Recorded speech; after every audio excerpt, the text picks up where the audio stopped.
अस्सलामुअलैकुम, welcome to Pakeezah kitchen. कैसे हैं आप तमाम लोग? उम्मीद करती हूँ खैरियत से होंगे। तो आज मैं आपके लिए लेके आई हूँ लच्छेदार पराठों की बहुत ही आसान सी रेसिपी।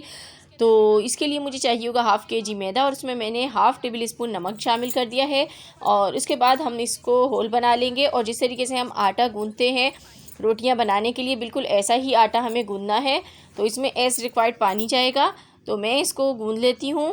तो इस तरीके से आपने जैसे घर में आटा गूँथते हैं इस तरीके से इसको गूँथ लें। तो यहाँ पानी डाल डाल के मैं इसको एक दो मुक्की लगा दूँगी इस तरीके से। और बहुत अच्छे और मज़ेदार से पराठे रेडी होंगे। ये आप ब्रेकफास्ट में खाएंगे तो आपको खा के मज़ा आ जाएगा। तो अब इसके बाद मैंने यहाँ पर इस पर ऑयल लगाना है। तो ऑयल ले लिया है मैंने 4 से 5 टेबल स्पून और इसके ऊपर मैंने यहाँ पर लगा दिया है। और लगाने के बाद आपने इसको एक बार फिर से जो है इस तरीके से गूँध लेना है। और गूँधने के बाद आपने इसे कटोरे में डालना है और इसको रख देना है तकरीबन 10 मिनट के लिए रेस्ट पर। 10 मिनट हो चुके हैं। तो इसके अब हम पेड़े बना लेते हैं। तो पेड़े थोड़े से बड़े ही बनेंगे क्योंकि पराठे के जो पेड़े होते हैं वो थोड़े बड़े होते हैं आम रोटी से, क्योंकि इसके अंदर बल लाते हैं। तो इसलिए हमें पेड़ा थोड़ा सा बड़ा लेना होता है। तो मैं इतने साइज़ के पेड़े ले रही हूँ। तो आप भी इस तरीके के पेड़े रेडी कर लें सारे। तो मैं सारे पेड़े आपको बना के दिखा देती हूँ। तो देखें पेड़े रेडी हो चुके हैं।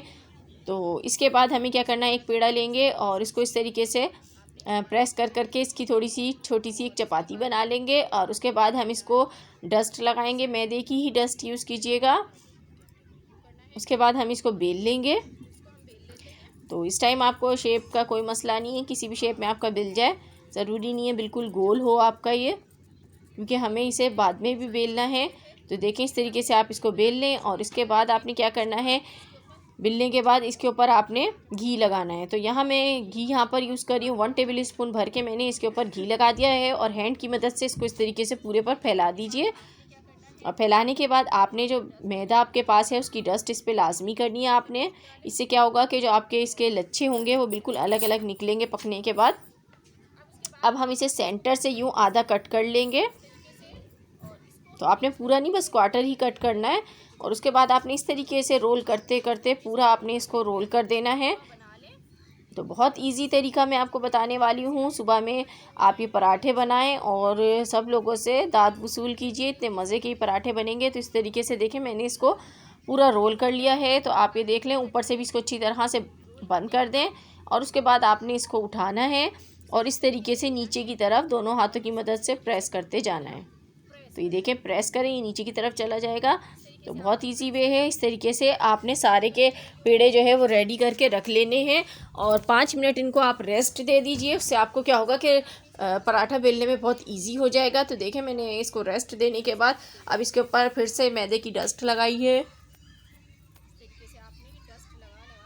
और इसको हम अच्छी तरह से बेल लेते हैं। और इसको हमने देखें इस तरीके से बेल लेना है। और बहुत ज़्यादा बड़ा पराठा बनाने की ज़रूरत नहीं है। पराठे साइज़ में थोड़े से छोटे ही होते हैं, थोड़े से मोटे होते हैं।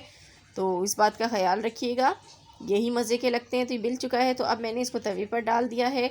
तवे को बहुत ज़्यादा गर्म नहीं करना है आपने, वरना क्या होगा कि ये अंदर से अच्छी तरह कुक नहीं होगा। तो देखिए एक तरफ से जब कलर आ जाए, थोड़ा सा हल्का सा पक जाए पराठा, तो आपने चेंज कर देना है। और जो हमने साइड चेंज की है इसके ऊपर हम घी लगाएंगे। तो 1 टेबल स्पून भर के मैंने इसके ऊपर घी लगा दिया है। और उसके बाद आपने इसको इस तरीके से गोल गोल घुमाना है। इस तरीके से गोल गोल घुमाएं और फ्लेम को मीडियम ही रखें और इस तरह से इसको प्रेस करते जाएं। तो देखें माशाल्लाह से कैसा अच्छा पराठा हमारा फूल रहा है, आपको नज़र भी आ रहा होगा। तो ये जो है इसकी लेयर इस तरीके से निकलती हैं जब ये फूलता है अंदर से। तो एक तरफ से जब ये हो जाएगा तो थोड़ा सा, तो फिर हम दूसरी तरफ से इसको पकाते हैं इस तरीके से आपने। और घी अगर मज़ीद ज़रूरत हो तो थोड़ा सा और लगा लें। इस तरीके से प्रेस करते जाएं और इसको पकाते जाएं जब तक इस पर एक प्यारा सा कलर नहीं आ जाता है, ये अच्छी तरह से कुक नहीं हो जाता अंदर से। तो बहुत ही मज़ेदार क्रिस्पी सा पराठा रेडी होने वाला है। तो अगर आप लोग मेरे चैनल पर न्यू हैं और फर्स्ट टाइम मेरी वीडियो वॉच कर रहे हैं तो जल्दी से मेरे चैनल को सब्सक्राइब कर दीजिए, बेल आइकॉन को ज़रूर प्रेस कीजिएगा, उससे आने वाली हर नई वीडियो का नोटिफिकेशन आप लोगों को सबसे पहले मिलेगा। तो सपोर्ट किया करें। तो इसी तरह अच्छी अच्छी रेसिपीज़ आपके लिए लाती रहूँगी। तो देखें सुभान अल्लाह माशाल्लाह इतना खूबसूरत सा कलर आ चुका है पराठे पर, दोनों तरफ से कुक हो गया है। तो मैं इसको निकाल लेती हूँ। तो इसी तरह मैं सारे पराठे रेडी कर लेती हूँ। तो ये देखिए मैंने सारे पराठे रेडी कर लिए हैं। तो बहुत ही मज़ेदार से और क्रिस्पी से मज़ेदार पराठे बन के रेडी हुए हैं। तो मैं इसको एक को आपको तोड़ के भी दिखा देती हूँ। तो अभी तो ये बहुत गर्म है पराठा, अब ये भी बन के निकला है। तो चलिए ये देखिए ज़रा कितनी अच्छी लेयर्स इसमें से निकल रही हैं। तो बहुत इजी तरीका था और बहुत ही मज़ेदार पराठे रेडी हुए हैं। ये बनाइएगा, मुझे फ़ीडबैक दीजिएगा आपको कैसे लगे। इसके साथ ही मुझे दीजिए इजाज़त। खुदा हाफिज़।